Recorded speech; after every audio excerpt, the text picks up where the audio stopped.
నమస్తే, welcome to magazine story. నేను కవిత. పర్యావరణం విషమైపోతోంది. ఆ విషం పసి ప్రాణాలను కాటేస్తోంది. ఏటా 17 లక్షల మంది చిన్నారులు అన్యాయంగా చనిపోతున్నారు. 5 ఏళ్లు నిండకుండానే 100 ఏళ్లు నిండిపోతున్నాయి. మొత్తం ప్రపంచాన్ని విషాలతో నింపేస్తున్న పాపమే చిన్నారుల పాలిట శాపమవుతోంది. గాలి విషం, నీరు విషం, చుట్టుపక్కల పరిసరాలు విషం, కాళ్ల కింది నేల విషం.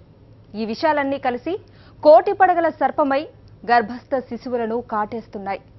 నివారించగలిగి ఉండి కూడా ఏటా లక్షల మంది చిన్నారులను బలి తీసుకుంటున్న మన వ్యవస్థలోని దుర్మార్గం, నిర్లక్ష్యం ఘోరమైన నేరానికి పాల్పడుతున్నాయి.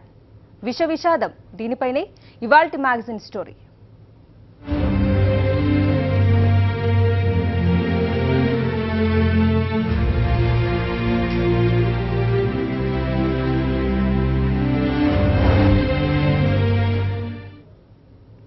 నవ్వుల చెట్టుకు పువ్వులు పూస్తే చిన్నారులాగే ఉంటాయి. అలాంటి చిన్నారులను పర్యావరణ పాపం చిదిమేస్తోంది.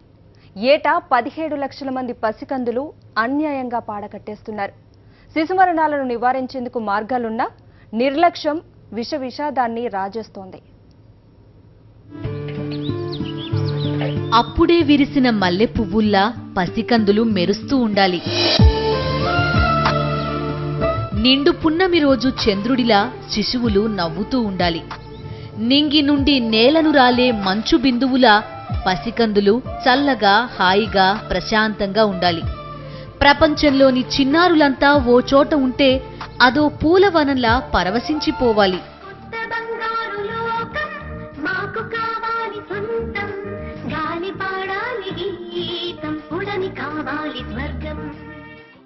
కానీ అలా జరగడం లేదు.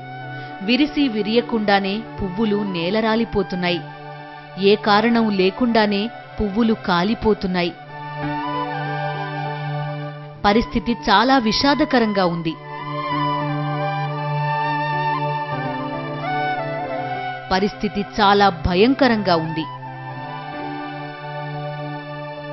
రేపటి పౌరులు నేడే తలలు వాల్చేస్తున్నారు. భవిష్యత్తును నిర్దేశించాల్సిన చిన్నారులు చీకట్లో కలిసిపోతున్నారు. ఈ విషాదంపై ప్రపంచ ఆరోగ్య సంస్థ తీవ్ర ఆందోళన వ్యక్తం చేస్తోంది. విషయం ఏంటంటే, ప్రపంచవ్యాప్తంగా ఏటా 17 లక్షల మంది చిన్నారులు పర్యావరణ సంబంధ మార్పులు, కాలుష్యం కారణంగానే కన్నుమూస్తున్నారు. ఈ విషాద వాస్తవాన్ని ప్రపంచ ఆరోగ్య సంస్థ తాజా నివేదికలో వెల్లడించింది. ఈ మరణాలను నివారించే అవకాశాలు ఉన్నా వ్యవస్థలోని నిర్లక్ష్యం, ఉదాసీనత కారణంగా మరణ మృదంగం కొనసాగుతోంది. ప్రత్యేకించి 5 ఏళ్ల లోపు చిన్నారుల ఆరోగ్యంపై పర్యావరణ కాలుష్య ప్రభావం చాలా విషమంగానే ఉంటోంది. వీరిలో అత్యధిక చిన్నారులను పొగపాము కాటేస్తోంది.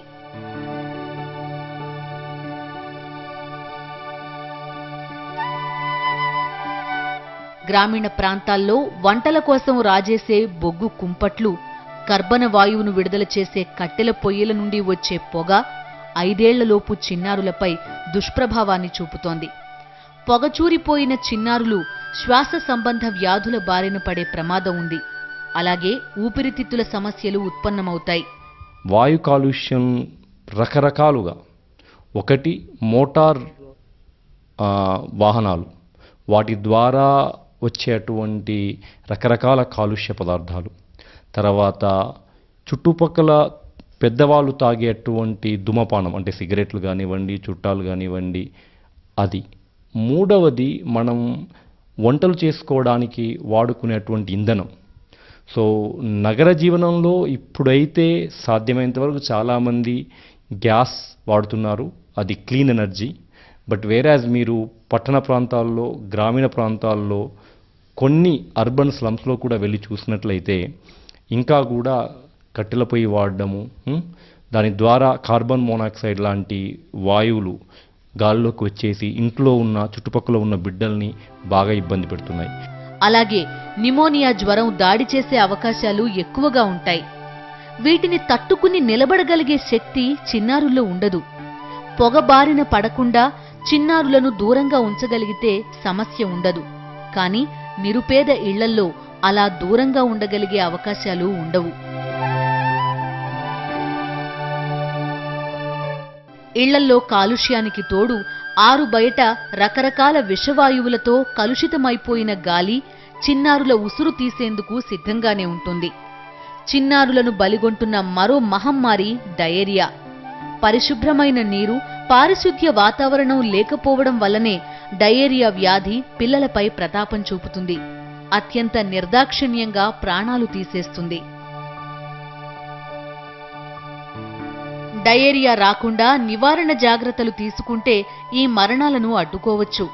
అయితే ఆ సంకల్పమే అటు ప్రజల్లోనూ ఇటు ప్రభుత్వాల్లోనూ కొరవడుతోంది. గ్రామీణ ప్రాంతాలతో పాటు మురికి వాడల్లో పారిశుద్ధ్య స్థితిగతులు అత్యంత అధ్వాన్నంగా ఉంటున్నాయి. పారిశుద్ధ్య పరిస్థితులు మెరుగుపరిచేందుకు ప్రభుత్వాలు కాగితాలపై కోట్లకు కోట్ల ఖర్చయితే చూపిస్తున్నాయి. అయితే ఫలితాలే ఆశాజనకంగా ఉండడం లేదు. ఈ అపరిశుభ్ర వాతావరణమే చిన్నారుల ప్రాణాలను మరో రూపంలోనూ ఎత్తుకుపోతోంది. 5 ఏళ్లలోపు చిన్నారులను అమాంతం మృత్యువాకిట్లోకి తీసుకెళ్తున్న సమస్య మలేరియా. దోమల కారణంగానే మలేరియా విజృంభిస్తోంది. మలేరియాని అడ్డుకోవాలంటే మలేరియాని వ్యాప్తి చేసే దోమలపై యుద్ధం చేయాలి. ఆ యుద్ధంలో ప్రభుత్వాలు సఫలం కాకపోవడం వల్లనే దోమలు పెద్ద సంఖ్యలో పెరిగిపోయి మలేరియా జ్వరాలు విస్తరిస్తున్నాయి. ఇక చిన్నారుల్లో పుట్టిన నెల రోజులలోపే చాలా మంది చనిపోతున్నారు. అపరిపక్వ జననాలు, అనారోగ్య పరిస్థితులు ఈ వయసు పసికందులను నిర్దాక్షిణ్యంగా పొట్టనబెట్టుకుంటున్నాయి. ఈ మధ్య ఇంకొక చాలా దురదృష్టకరమైనటువంటి గణాంకాలు బయటకు వచ్చాయి. ఏంటయ్యా అంటే ప్రిమెచ్యూర్ బేబీసు పుట్టడానికి ఒక కారణము కాలుష్యం. అంటే ప్రత్యక్షంగా కాకపోవచ్చు, పరోక్షంగా. అంటే తల్లి గర్భంలో ఉన్న బిడ్డను కూడా ఈ కాలుష్యం ఎఫెక్ట్ చేస్తుంది, ప్రభావం చేస్తుంది. అంటే ఒకసారి ప్రిమెచ్యూర్గా పుడితే మళ్ళీ దాంట్లో రకరకాల ఇబ్బందులు ఉంటాయి. సో అంటే పుట్టిన బిడ్డలకు ప్రభావం చేయడమే కాకుండా పుట్టక ముందు నుంచే తల్లి ద్వారా బిడ్డకు చేరి ఆ తల్లిను ముందుగా డెలివరీ కావడం జరుగుతుంది. ఎలక్ట్రానిక్ మరియు ఎలక్ట్రికల్ వ్యర్థాలను నిర్లక్ష్యంగా వదిలేయడం చిన్నారులకు ప్రాణాంతకంగా పరిణమిస్తోంది. ఈ వ్యర్థాల నుండి విడుదలయ్యే విష రసాయనాలు చిన్నారుల ప్రాణాలతో చెలగాటమాడుతున్నాయి. సరైన విధంగా రీసైకిల్ చేయని ఇటువంటి వ్యర్థాల వల్ల 5 ఏళ్లలోపు చిన్నారులకు 100 ఏళ్లు నిండిపోతున్నాయి. వాతావరణంలోని మార్పులు, ఉష్ణోగ్రతల్లో హెచ్చుతగ్గులు, నిత్యం గాలిలో పెరిగిపోతున్న కర్బన వాయువు అన్నీ కలిసి చిన్నారుల్లో ఆస్తమా వ్యాధి తీవ్రత పెరగడానికి కారణమవుతున్నాయి. ప్రపంచవ్యాప్తంగా ఉన్న చిన్నారుల్లో 11 నుంచి 14% మంది చిన్నారులకు ఆస్తమా వ్యాధి సంక్రమిస్తోంది. వీరిలో 44% మందికి కేవలం పర్యావరణ మార్పులు, కాలుష్యాల వల్లనే ఆస్తమా వస్తోందని వైద్య నిపుణులు తేల్చారు. మితిమీరిన వాయు కాలుష్యం, పొగాకు నుండి వెలువడే పొగ పిల్లల్లో ఆస్తమా వ్యాధిని పెంచుతున్నాయి. ఊళ్లలో పిడకలు, బొగ్గులు, కట్టెల పొయ్యిలు వాడే ప్రాంతాల్లోని వాతావరణం విషమయమైపోతోంది. ఆ విషం చిన్నారులను కాటేస్తోంది. ఫ్లోరైడ్, లెడ్, మెర్క్యూరీ ఆధారిత పురుగుమందులు, ఇతరత్ర రసాయనాలు పిల్లల ఆరోగ్యానికి సంబంధించి అత్యంత ప్రమాదకరమైనవి. విచ్చలవిడిగా వాడే రసాయన ఎరువులు, రసాయన వ్యర్థాలతో కలుషితమయ్యే నీరు, కర్మాగారాలు వెదజల్లే వాయు కాలుష్యం అన్నీ కలిసి చిన్నారుల ప్రాణాలను బలి తీసుకుంటున్నాయి. కొన్ని రకాల వాయు కాలుష్యాలు అమ్మ కడుపులో ఆడుకుంటున్న శిశువులను సైతం సోకి ఇబ్బంది పెడతాయి. శిశువులంటే నవ్వుల చెట్టుకు పూసే పువ్వులే. ఆ పువ్వులను సుతారంగా, ప్రేమగా చూసుకోవాలి. గుండెల్లో పదిలంగా దాచుకోవాలి. అనుక్షణం కంటికి రెప్పలా కాపాడుకోవాలి. చిన్నారుల వదనాల్లో చిరునవ్వు మాయం కాకుండా జాగ్రత్తలు తీసుకోవాలి. ఆరు బయట అత్యంత ప్రమాదకర చెత్తా చెదారం పోగుపడిన చోట నిరుపేద చిన్నారులు ఆడుకుంటూ ఉంటారు. చెత్త కాగితాలు ఏరుకుంటూ విష రసాయనాలకు చాలా దగ్గరగా ఉంటారు. ఏమాత్రం సురక్షితం కాని విష జలాలతో సావాసం చేస్తారు. పర్యావరణ కాలుష్య సర్పం కాటేస్తుందని తెలియని అమాయకులు ఆ విష వాతావరణంలోనే జీవితాలు గడిపేస్తూ ఉంటారు. ఈ వాతావరణమే 5 ఏళ్లలోపు చిన్నారులను కాటికి పంపేస్తోంది. ఇప్పటివరకు కనబడే శత్రువులు అని చెప్తున్నాం. ఈ కనబడే శత్రువుల్లో మనం ఇప్పుడు కాలుష్యం కనబడని శత్రువు. అండ్ ఐ థింక్ ఆ లెవెల్లో ఒక అవగాహన, పేరెంట్స్, నాకు పిల్లలు ఉన్నారు, ఎక్కడి నుంచి హానికారం ఉంటుంది పిల్లలకి, ఎందుకు మా పిల్లోడికి ఈ రెస్పిరేటరీ ఇన్ఫెక్షన్స్ ఏందో ఎక్కువ వస్తున్నాయి, ఎందుకు డయేరియా కంటిన్యూస్లీ వస్తుంది, ఇలాంటి ప్రశ్నలు మనం అడగడం మొదలెడితే ఈజ్ ఇట్ అబౌట్ ఎన్వైర్న్మెంట్, అందరు కలిసి ఏదైనా చేయవచ్చా అండ్ ఐ థింక్ పేరెంట్స్ కలెక్టివ్గా నిర్ణయాలు. ఓ బస్తీలో మేము చూసాం, ఒక ఇది చైల్డ్హుడ్ ఇంజరీ, ఇప్పుడు WHO ఏం రిపోర్ట్ చేస్తుందో, మేము ఒక చిన్న స్టడీ చేస్తే కొన్ని బస్తీల్లో చేస్తే ఏమనిపిస్తుంది అంటే ఆల్మోస్ట్ అబౌట్ 40 to 50% ఇంజరీస్ ఇంటి చుట్టుపక్కన. అలాంటి ఇల్లు సురక్షితంగా కానప్పుడు, ఇంటి పరిసరాలు సురక్షితంగా కానప్పుడు పిల్లలు ఎక్కడ సురక్షితంగా ఉంటారండి? ఇది కలెక్టివ్ రెస్పాన్సిబిలిటీస్. ఫ్యామిలీస్గా మన నేబర్హుడ్ ప్రొటెక్షన్ కమిటీస్ అని మనం అందరూ మన పిల్లలు సురక్షితంగా ఉండాలి మనం చూసుకోవడం ఎప్పుడు మొదలెట్టామో అప్పటి వరకు మన పిల్లలు సురక్షితంగా ఉండాలండి. ధనవంతుల పిల్లలు ఆరోగ్యకరమైన వాతావరణంలో ఉంటారు. వారి ఆహారం కూడా ఆరోగ్యకరంగానే ఉంటుంది. రక్షితమైన మంచినీరు, ప్రమాదకరం కాని గాలి వారికి అందుబాటులో ఉంటాయి. అంచేత ధనవంతుల పిల్లలు ప్రాణాంతక వ్యాధుల బారిన పడరు. పొరపాటున పడినా వారికి సకాల వైద్యం అందుతుంది కాబట్టి ప్రాణ నష్టం ఉండదు. కానీ పూరి గుడిసెల్లో దుర్భర జీవితాలు గడిపే మెజారిటీ పేదల ఇళ్లలోనే పర్యావరణ మార్పులు, కాలుష్యాలు అమాంతం వచ్చి పిల్లలని కాటేసిపోతూ ఉంటాయి. నిరుపేద చిన్నారులకు సరైన పౌష్టికాహారం ఉండదు, సురక్షితమైన తాగునీరు ఉండదు, ఆరోగ్యకరమైన వాతావరణం ఉండదు. ఏ చిన్న జ్వరం వచ్చినా వైద్యం అందదు. అసలే రోగనిరోధక శక్తి అంతంత మాత్రంగా ఉంటుంది కాబట్టి విషజ్వరం సోకితే దాన్ని తట్టుకునే శక్తి సామర్థ్యాలు పాపం నిరుపేద చిన్నారుల్లో ఉండవు. ఈ అననుకూల పరిస్థితులే నిరుపేద పిల్లల్ని పైలోకాలకు పంపేస్తున్నాయి.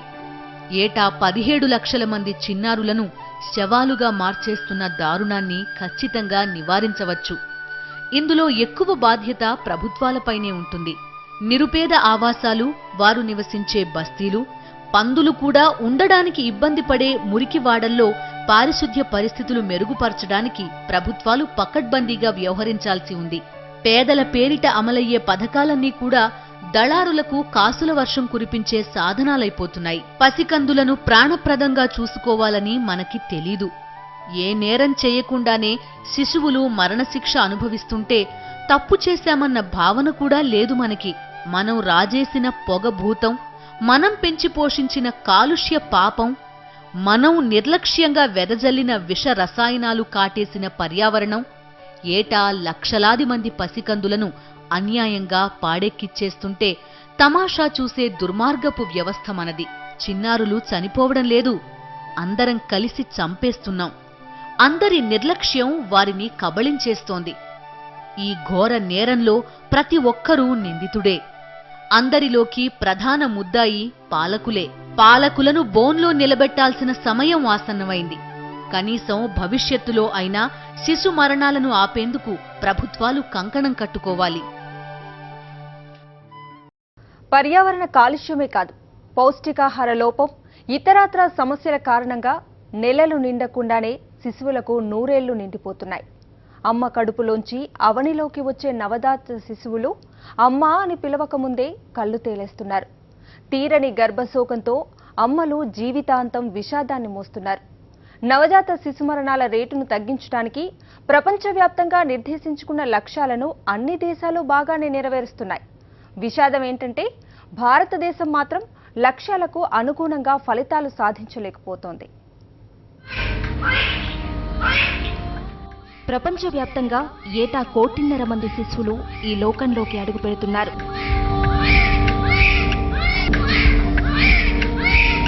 వారిలో 10 లక్షల మంది రోజుల వయస్సులోనే కానరాని లోకాలకు వెళ్లిపోతున్నారు. అమ్మ, అన్న అన్న 2 అక్షరాలు పలికి అమ్మలకు మధురానుభూతులు పంచకముందే ప్రాణాలు కోల్పోతున్నారు. నవజాత శిశుమరణాలను తగ్గించాలని 1990లో యునిసెఫ్ పిలుపునిచ్చింది. ప్రపంచ దేశాలన్నీ అందుకోసం ప్రతిజ్ఞ చేశాయి. 25 ఏళ్లు గడిచాక 2015లో నవజాత శిశుమరణాల రేటును గమనిస్తే అద్భుత విజయాన్నే సాధించామని చెప్పక తప్పదు. 1990ల నాటికి పుట్టిన ప్రతి 1000 మంది శిశువుల్లో 91 మంది అకాల మృత్యువాత పడేవారు. 2015 నాటికి ఆ సంఖ్య గణనీయంగా తగ్గింది. ప్రతి 1000 మందిలో 43 మంది శిశువులు మాత్రమే మరణిస్తున్నారు. అంటే మరణాల రేటు 53% పడిపోయింది. విషాదం ఏంటంటే మన భారతదేశంలో మాత్రం నవజాత శిశు మరణాల రేటు ఇంకా ప్రమాదకర స్థాయిలోనే కొనసాగుతోంది.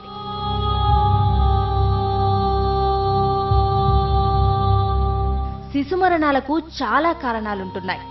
సరైన పౌష్టికాహారం లేకపోవటం ప్రధాన సమస్య. పౌష్టికాహారం లేకపోవటం వల్ల శిశువులే కాదు, గర్భస్థ మహిళలు అన్యాయంగా చనిపోతున్నారు. ఈ పరిస్థితిని అధిగమించడం కోసమే ప్రభుత్వాలు తల్లి బిడ్డల సంక్షేమం కోసం రకరకాల పథకాలు రూపొందించాయి.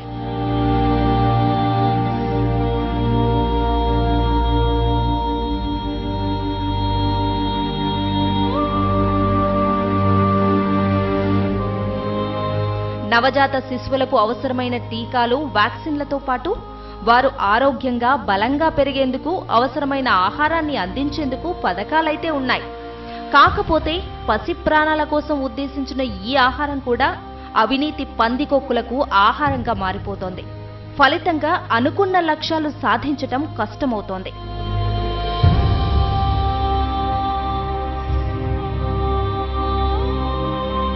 కాగితాలపై మాత్రం పథకం అమలు అద్దిరిపోతోంది.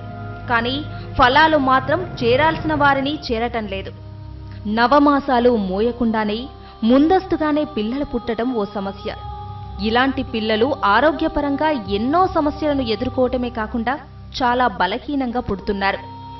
అలాగే 18 ఏళ్లలోపు పెళ్లిళ్లు చేయటం వల్ల మైనారిటీ తీరకముందే బాలికలు అమ్మలైపోతున్నారు. శరీరం పరిణితి చెందకముందే గర్భం దాల్చటం వల్ల తీవ్రమైన రక్తస్రావంతో రక్తహీనత సమస్యను ఎదుర్కొంటున్నారు. శరీరంలో పునరుత్పత్తి వ్యవస్థ పూర్తిగా ఏర్పడకముందే గర్భం దాల్చేస్తున్నారు. ఇదే ముందస్తు ప్రసవాలకు దారితీస్తోంది. రక్తంలో హిమోగ్లోబిన్ శాతం ఉండాల్సిన స్థాయిలో ఉండటం లేదు.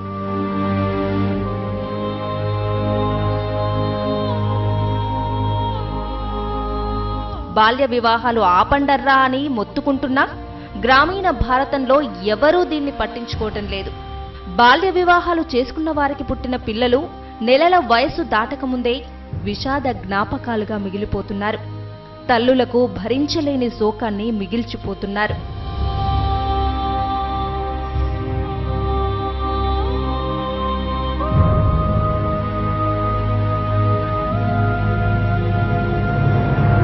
భారతదేశంలో ఏటా 35 లక్షల మంది శిశువులు పుడుతున్నారు. వీరిలో 3 లక్షల మందికి పైగా చిన్నారులు చిరునవ్వుల వెలుగులు చిందించాల్సిన వయస్సులోనే అమ్మల గర్భాలను గాయాలుగా మార్చేసి లోకం నుంచి సెలవు తీసుకుంటున్నారు. ఈ 3 లక్షల మంది కూడా నెల రోజులు కూడా జీవించటం లేదు. 28 రోజుల లోపునే మౌనంగా గాల్లో కలిసిపోతున్నారు. గ్రామీణ, అటవీ ప్రాంతాల మహిళల్లో 53% మంది మహిళలు రక్తహీనతతో బాధపడుతున్నారు. వీరిలో హిమోగ్లోబిన్ ఉండాల్సిన స్థాయి కన్నా బాగా తక్కువగా ఉండటంతో పుట్టిన శిశువులతో పాటు జన్మనిచ్చిన తల్లులు తలలు వాల్చేస్తున్నారు. నెలలు నిండకుండా పుట్టిన నవజాత శిశువుల్లో 75% మంది ప్రాణాలను కాపాడే అవకాశాలున్నాయని నిపుణులు అంటున్నారు. 5 ఏళ్లలోపు శిశువుల మరణాలలో భారతదేశం ప్రపంచంలోనే అగ్రస్థానంలో ఉండటం భయంకరమైన వాస్తవం. మరో 15 ఏళ్లలో ప్రపంచవ్యాప్తంగా 7 కోట్ల మంది 5 ఏళ్లలోపు చిన్నారులు మరణించే ప్రమాదం ఉందని యునిసెఫ్ అంచనా. అందులో 18% మంది ఒక్క భారతదేశంలో చనిపోతారన్నది ఒళ్ళు గగ్గురు పొడిచే వాస్తవం.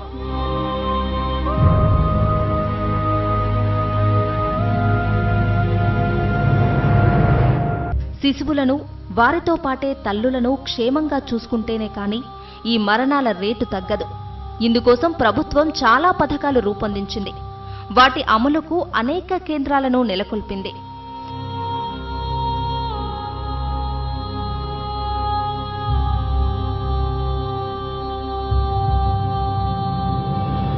వీటికి తోడు సమీకృత శిశు అభివృద్ధి పథకం ICDS అమలుకు ప్రభుత్వం కోట్లలో నిధులు కేటాయిస్తోంది.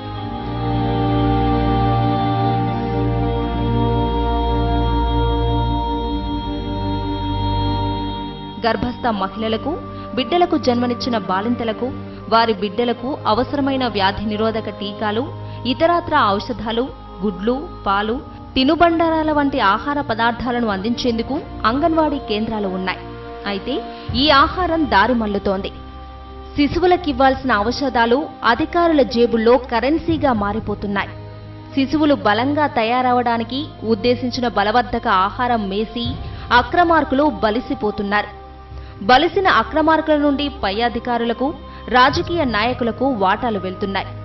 అందరికీ వైద్య సేవలు అందకపోవటం ఈ విషాదంలో కొసమెరుపు. తెలంగాణలో 42% మందికి, ఆంధ్రప్రదేశ్లో 44% మందికి మాత్రమే సర్కారీ వైద్య సేవలు అందుతున్నాయి. మిగతా వారంతా దేవుడిపై భారం వేసి గాల్లో దీపాలు పెట్టేస్తున్నారు. అస్వస్థ నవజాత శిశు సంరక్షణ విభాగాలు నిద్రపోతున్నాయి. నవజాత శిశువుల ఆరోగ్య స్థిరీకరణ కేంద్రాలు తమ బాధ్యతను మరిచిపోతున్నాయి. అణ్వాయుధాల్లో అగ్రదేశాలతో పోటీ పడతాం, అంతరిక్షంలో అద్భుతాలు సాధిస్తాం, కానీ నవజాత శిశువుల ఆయుష్ను మాత్రం పెంచలేకపోతున్నాం. అకాల మరణాలను తగ్గించలేకపోతున్నాం.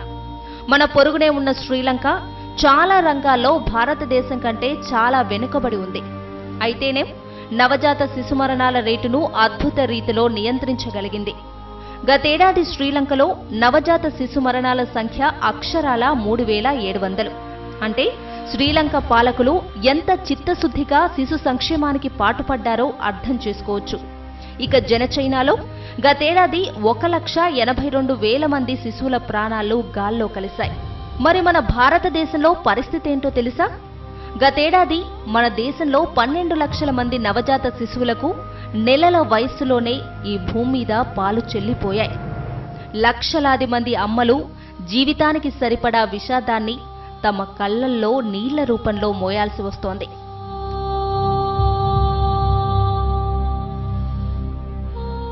స్త్రీ శిశు సంక్షేమాన్ని కనిపెట్టుకుని ఉండాల్సిన అంగన్వాడీ కార్యకర్తలు తమ విధులను పక్కన పెట్టి రాజకీయ కార్యక్రమాలు, సమావేశాల్లో సేవలందించటం, కరపత్రాలు పంచిపెట్టడం, సంబంధిత శాఖ మంత్రులు నిర్దేశించిన పనులకు పరిమితం కావటంతో అసలు లక్ష్యం నీరుగారుతోంది. అంగన్వాడీ కేంద్రాల్లో సిబ్బంది నియామకాల్లోనూ మితిమీరిన రాజకీయ జోక్యం ఓ చీడలా లక్ష్యాన్ని తినేస్తోంది. శిశుమరణాల్లో సింహభాగం ముందస్తు ప్రసవాలే. శిశుమరణాల్లో నెలలు నిండకుండానే పుట్టిన శిశువుల వాటాయే 39%. నిమోనియా మహమ్మారి కారణంగా 14.9% మంది మరణిస్తున్నారు. డయేరియా ఇంచుమించి 10% మందిని పట్టుకుపోతోంది. రక్తహీనత, పోషకాహార లోపాలను అధిగమిస్తేనే శిశుమరణాల రేటును తగ్గించగలమన్నది నిపుణుల సూచన. యునిసెఫ్ ప్రపంచ దేశాలకు ఈ విషయాన్నే పదే పదే విడమర్చి చెబుతూ వస్తోంది. జాగ్రత్తగా ఉండాలంటూ ప్రపంచ దేశాలకు కర్తవ్య బోధన చేస్తోంది. విన్నవాళ్లు వింటున్నారు, వినదలుచుకోని వారు వినపడనట్లు నటిస్తున్నారు. విన్నవారిలో కూడా చాలా మంది వాటిని పాటించటం లేదు. ఈ సమస్య మన దేశంలోనే ఎక్కువగా కనిపిస్తోంది. మిగతా ప్రపంచ దేశాలన్నీ కూడా తాము నిర్దేశించుకున్న ఫలితాలను సాధించి బాధ్యతగానే వ్యవహరిస్తున్నాయి. రోగాల బారిన పడ్డ శిశువులకు నయం చేసేందుకు అవసరమైన వైద్య సదుపాయాలు అందించడంతో పాటు శిశుమరణాల రేటుకు చెక్ చెప్పేందుకు సిబ్బంది అంతా కంకణబద్ధులు కావాల్సి ఉంది. దానికోసం పకడ్బందీ ప్రణాళికలను రూపొందించుకుంటూ వాటిని తూచా తప్పకుండా అమలు చేయగలగాలి. అలాంటి ఆలోచన మన పాలకుల్లో కనబడదు. మన ప్రభుత్వాలకు శిశువుల పట్ల ఎలాంటి ప్రేమ లేదు. శిశుమరణాలను తగ్గించాలన్న ధ్యాస అధికార యంత్రాంగంలో మచ్చుకైనా కానరాదు. అందరూ కలిసి చేస్తోంది ఒక్కటే, పిల్లల ఉసురు తీయకుండా కాపాడేందుకు ఉద్దేశించిన నిధులను ఏ విధంగా దుర్వినియోగం చేయవచ్చునన్న కోణంలోనే అందరూ ఆలోచనలు చేస్తున్నారు. అందుకే నవజాత శిశుమరణాలతో భారతదేశం శోకాతప్త హృదయగా మారిపోయింది. ఓ విషాద సంతకంలా వెలవెలబోతూ భావితరాలకు ఏం సమాధానం చెప్పాలో తెలియక భారతదేశం కునారిల్లుతోంది. శాపగ్రస్తలా రోదిస్తోంది. స్వయం కృతాపరాధంతో సతమతమవుతోంది. పుట్టిన ప్రతి శిశువు 100 ఏళ్లు నవ్వాలి. ఆ శిశువుల ప్రతి నవ్వు లోకాన్ని వెలిగించాలి. ఆ వెలుతురులో ప్రపంచం మెరిసిపోయి మురిసిపోవాలి. శిశువుల నవ్వులను దోసిళ్లతో పట్టి జగతి మెడలో మాలగా వేయాలి. అందుకోసం ప్రతి ఒక్కరూ చేతులు కలపాలి. రేపటి పౌరులను నేడే చంపేయటం న్యాయమా? వెలుగుల పువ్వులను నిర్దాక్షిణ్యంగా నలిపేయటం సమంజసమా? తెలిసి తెలిసి తప్పును సరిదిద్దుకోకపోవటం భావ్యమా? ప్రభుత్వాలే కాదు, భూమి మీద బతికే ప్రతి పౌరుడు ఈ పాపంలో భాగస్వామి. కాలుష్యాన్ని నివారించడానికి ఏం చేయాలో అందరికీ తెలుసు. తెలిసినా దానికి నడుం బిగించకపోవటమే శిశుమరణాలకు కారణం. ఇది ఇవాల్టి magazine story. Stay with us.